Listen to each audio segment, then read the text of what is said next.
درود پاک تلاوت فرمائیں، اس سعادت سے کوئی بھی زبان محروم نہ رہے۔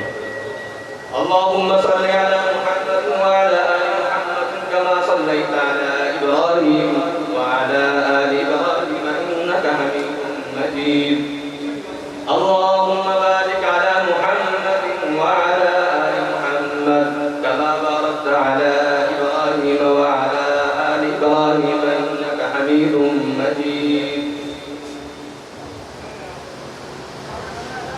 مجلس محبان آل و اصحاب رسول ملتان کے زیر اہتمام 49ویں سالانہ قدیمی مجلس ذکر حسین میں ہم سب موجود ہیں۔ میں صرف اور صرف حکم کی تعمیل کے لیے چند باتیں بطور سعادت کے آپ حضرات کے سامنے عرض کروں گا۔ دعا فرمائیں اللہ تبارک و تعالی حق بات کہنے کی، سننے کی اور اس پر عمل کرنے کی توفیق عطا فرمائے، آمین بآواز بلند۔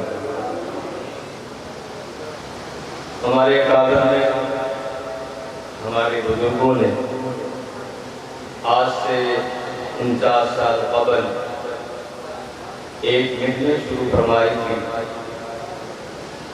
اور اس کی بنیاد اور اساس حضرات صحابہ کرام کے عظمت اور ان کے ناموس اور تقدس کے لیے مسلمانوں کے عقائد، مسلمانوں کے نظریات، مسلمانوں کے افکار کو بڑی قوت کے ساتھ، بڑی مضبوطی کے ساتھ بیان کیا۔ اور آپ حضرات بہت سارے ایسے ہیں جنہوں نے ہماری بڑی ترتیب کے ساتھ بڑی بات فرمائی ہے۔ انہیں کا بتایا ہوا، پڑھایا ہوا سبق دہرانے کے لیے سے بیٹھ گیا ہوں، بغیر کسی تمہید کے ایک سوال اٹھایا، وہ یہ ہے کہ نبی کریم صلی اللہ علیہ وسلم نے امت کو وحدت عطا فرمائی، اللہ تبارک و تعالیٰ کی توحید کی نعمت سے مالا مال کیا، ایک قرآن پر امت کو مجتمع فرمایا۔ یہ امت، اس میں تفریق کیسے پیدا ہوئی، امت میں بگاڑ کیسے پیدا ہوا، اہل بیت کو ماننے والے الگ ہو گئے، اور انہوں نے حب اہل بیت کے نام پر قصوں اور کہانیوں کے ذریعے سے مسلمانوں کو حضرات صحابہ کرام کے عقائد سے دور کرنے کی کوشش کی۔ اس حوالے سے ایک ہی بات ہے، وہ یہ ہے کہ نبی کریم صلی اللہ علیہ وسلم جب صلح حدیبیہ سے واپس تشریف لائے تو خیبر کے اندر تمام کے تمام یہودی قبائل موجود تھے، بنی نذیر، بنو قریظہ، بنو قینقاع۔ نبی کریم صلی اللہ علیہ وسلم نے حضرات صحابہ کرام سے ارشاد فرمایا کہ یہ غدار لوگ ہیں، ان کے خلاف علم جہاد بلند کرنا ہے۔ اور یہ غزوہ خیبر بھی محرم الحرام میں ہوتا ہے، سن 7 ہجری میں ہوتا ہے۔ اسی مناسبت سے بھی میں آپ کی توجہ اس طرف مبذول کرانا چاہتا ہوں۔ نبی کریم صلی اللہ علیہ وسلم نے جب لشکر تشکیل دیا تو اس لشکر میں مختلف حضرات کو پرچم عطا فرمائے تھے۔ بڑا مشہور و معروف ہے کہ حضرت علی رضی اللہ تعالیٰ عنہ کو بھی آپ نے اسی موقع پر پرچم فرمانے کے بارے میں خوشخبری بھی عطا فرمائی تھی، لیکن تاریخ کے اندر اور سیرت کے اندر یہ بات بھی موجود ہے کہ مختلف مراحل میں نبی کریم صلی اللہ علیہ وسلم نے حضرت ابوبکر صدیق رضی اللہ تعالیٰ عنہ کو بھی پرچم عطا فرمایا تھا۔ ایسے ہی سیدنا عمر بن خطاب رضی اللہ تعالیٰ عنہ کو بھی پرچم عطا فرمایا تھا، اور یہ بات بھی بڑی مشہور و معروف ہے کہ حضرت علی ہی خیبر کے فاتح ہیں۔ حالانکہ تاریخ کا طالب علم، سیرت کا طالب علم وہ اچھی طرح جانتا ہے کہ خیبر کے کم و بیش تقریباً 12 قلعے تھے جو مختلف حضرات صحابہ کرام نے فتح فرمائے۔ قموس کا قلعہ تھا جس کو حضرت علی رضی اللہ تعالیٰ عنہ نے فتح فرمایا، اور ایسے ہی نبی کریم صلی اللہ علیہ وسلم نے اس موقع پر یہ بات بھی ارشاد فرمائی تھی کہ میں کل اپنے ساتھی کو، اس شخص کو پرچم اسلام عطا کروں گا جس سے اللہ تبارک و تعالیٰ بھی محبت کرتے ہوں گے، اللہ کا نبی بھی اس سے محبت کرتا ہوگا، اور وہ بھی اللہ سے اور اللہ کے رسول سے محبت کرتے ہوں گے۔ چنانچہ حضرت عمر بن خطاب رضی اللہ تعالیٰ عنہ بھی فرماتے ہیں کہ زندگی میں کبھی بھی میرے دل کے اندر اس قسم کی خواہش پیدا نہیں ہوئی سوائے اس موقع پر کہ جب نبی کریم صلی اللہ علیہ وسلم نے یہ اعلان فرمایا تو میرے دل میں یہ بات آئی کہ کیوں نہ ہو اللہ مجھے یہ اعزاز عطا فرمائے۔ لیکن صبح ہوئی تو نبی کریم صلی اللہ علیہ وسلم نے ارشاد فرمایا علی کہاں ہے؟ تو عرض کیا گیا یا رسول اللہ صلی اللہ علیہ وسلم ان کی آنکھوں میں تکلیف ہے جس کی وجہ سے وہ آپ کی خدمت میں حاضر نہیں ہو سکے۔ تو آپ علیہ السلام نے ارشاد فرمایا ان کو بلا کر لایا جائے۔ چنانچہ علی بن ابی طالب رضی اللہ تعالیٰ عنہ نبی کریم صلی اللہ علیہ وسلم کی خدمت میں حاضر ہوئے۔ آپ علیہ السلام نے ارشاد فرمایا خیریت ہے؟ عرض کیا یا رسول اللہ میری آنکھوں میں تکلیف ہے۔ آپ علیہ السلام نے ان کی آنکھوں میں لعاب دہن لگایا جس کی برکت سے حضرت علی رضی اللہ تعالی عنہ کی نگاہیں عقاب سے بھی زیادہ تیز ہو۔ تو فرمایا تو ارشاد فرمایا کہ اس کے ہاتھ میں اللہ تبارک و تعالی خیبر کو فتح بھی عطا فرمائیں گے۔ یہ بشارت بھی آپ کے ساتھ ارشاد فرمائی تھی۔ چنانچہ یہودیوں کے ساتھ جہاد کیا گیا، 600 کے قریب یہودیوں کو قتل کیا گیا، اور حضرت سعد رضی اللہ تعالیٰ عنہ کے بارے میں خیبر کے یہودی نے خود خواہش کی کہ ہمارا فیصلہ حضرت سعد فرما دیں، ہمیں وہ فیصلہ قبول ہے۔ حضرت سعد رضی اللہ تعالیٰ عنہ نے علماء فرماتے ہیں یہودی یہ مطالبہ کیوں کر رہے ہیں کہ حضرت سعد فیصلہ کریں؟ تو فرماتے ہیں زمانہ جاہلیت میں یہودیوں کا اور حضرت سعد کا تعلق بڑا اچھا تھا۔ یہودیوں نے اس لیے حضرت سعد کا نام لیا کہ ہمارے بارے میں کوئی رعایت کریں گے، وہ صحابی رسول اور وہ دامن مصطفیٰ کو چھوڑ دے، اللہ کی توحید کو چھوڑ دے، شریعت کو چھوڑ دے، یہ نہیں ہو سکتا۔ انہوں نے یہ فیصلہ فرمایا کہ جتنے بھی خیبر کے یہودی ہیں جو تلوار اٹھا سکتے قتل کر دیا جائے گا، ان کی عورتوں کو باندی بنایا جائے گا، ان کے بچوں کو غلام بنایا جائے گا، بقیہ تمام حضرات کو قتل کر دیا جائے گا۔ تو اس طرح اللہ تبارک و تعالیٰ نے خیبر کو فتح عطا فرمائی اور بہت سارا مال غنیمت اللہ نے حضرات صحابہ کرام کو عطا فرمایا۔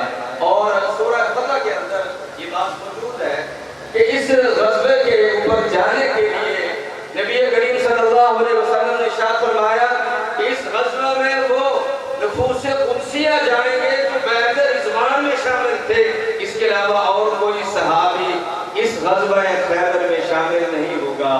تو چنانچہ اللہ پاک نے ان کو فتح عطا فرمائی اور اسی یہودیوں اور خیبر کے مجوسیوں میں ایک بنیادی نام عبداللہ بن سبا کا ہے۔ یہ کسی طریقے سے بچ نکلا اور یہ بصرہ گیا، کوفہ گیا، عراق گیا، شام گیا۔ اس نے دیکھا کہ اب مسلمانوں کے ساتھ گرم جنگ ہم نہیں جیت سکتے، کیوں نہ ہو مسلمانوں کا لبادہ اوڑھ کر سرد جنگ کی ابتدا کی جائے۔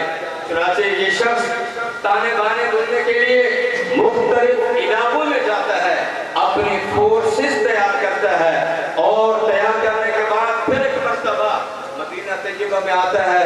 حضرت ابوبکر صدیق رضی اللہ تعالی عنہ کا زمانہ خلافت ہے، وہاں اس کو پاؤں رکھنے کی جگہ نصیب نہیں ہوتی۔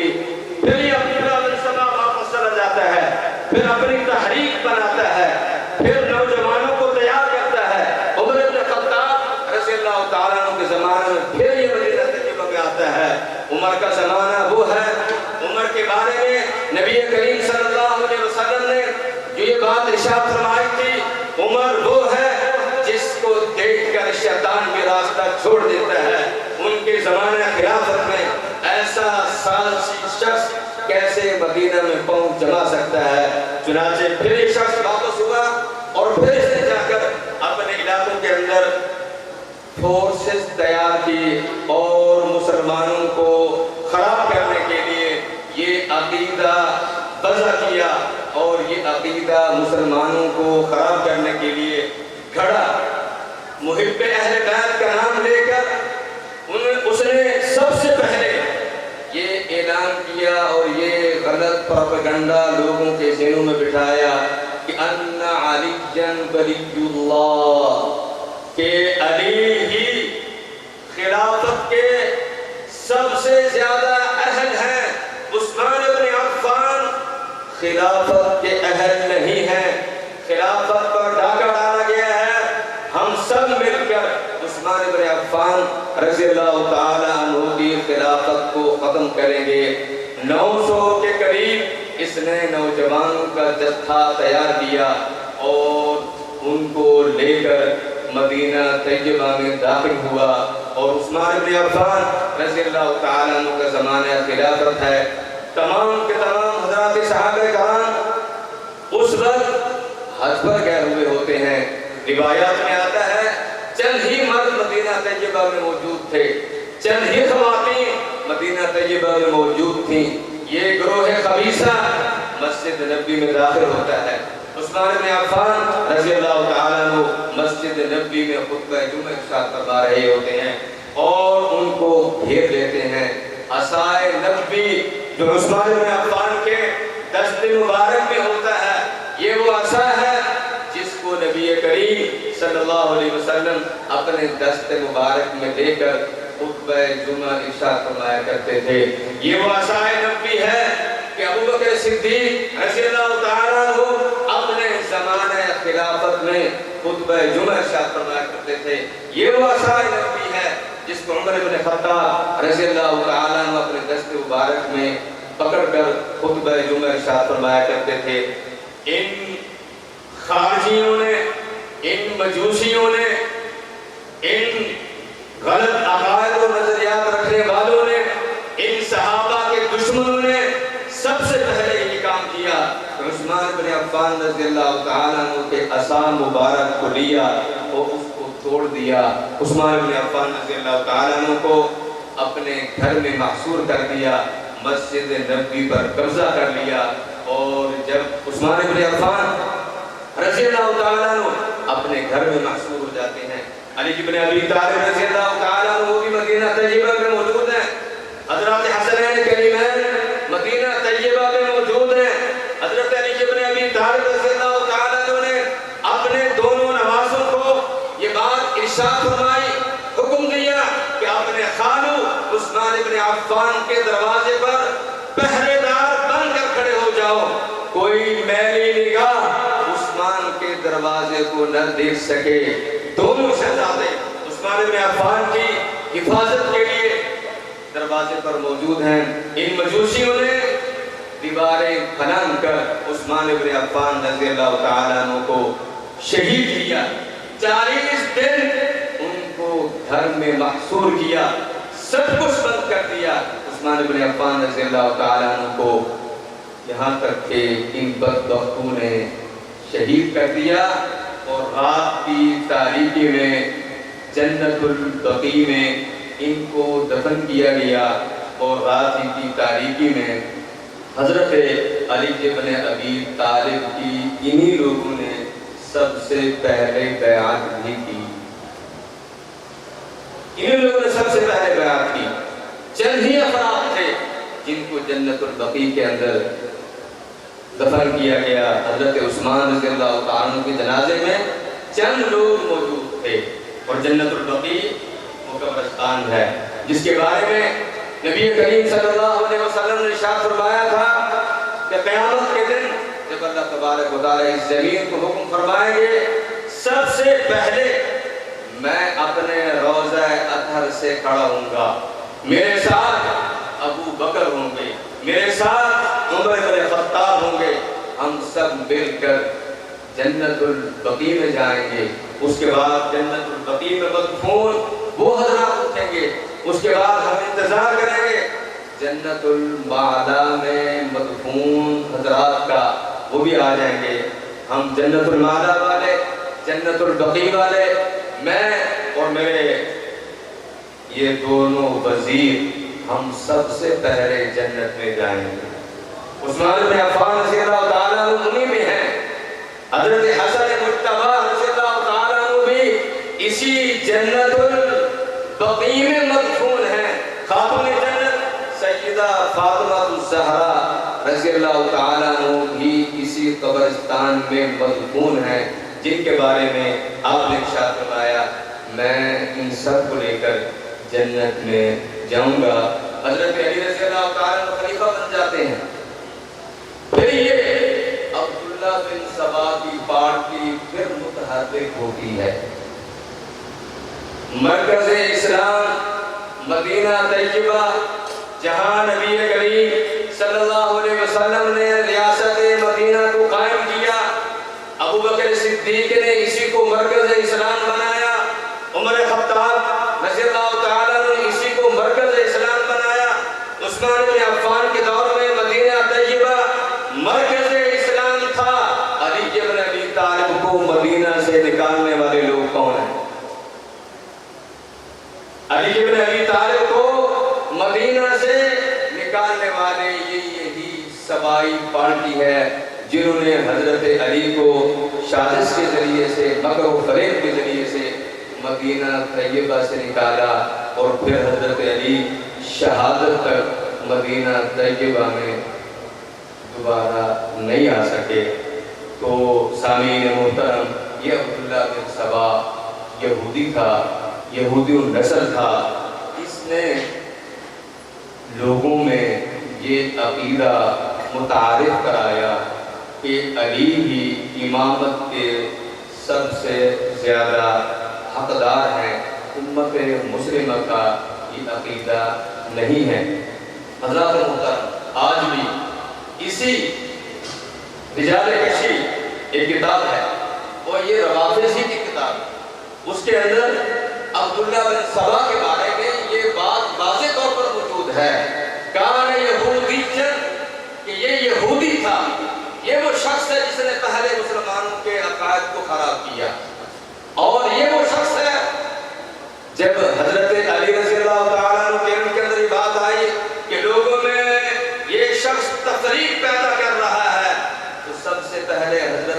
ہی نے اس بدبخت کو کوفہ سے نکالا، مدائن بھیج دیا، اور پھر یہی وہ شخص ہے جس نے لوگوں کو یہ عقیدہ باور کرانے کی کوشش کی، اور نعوذ باللہ یہ بھی موجود ہے روایات کے اندر کہ اس نے نبوت کا دعویٰ بھی کیا تھا۔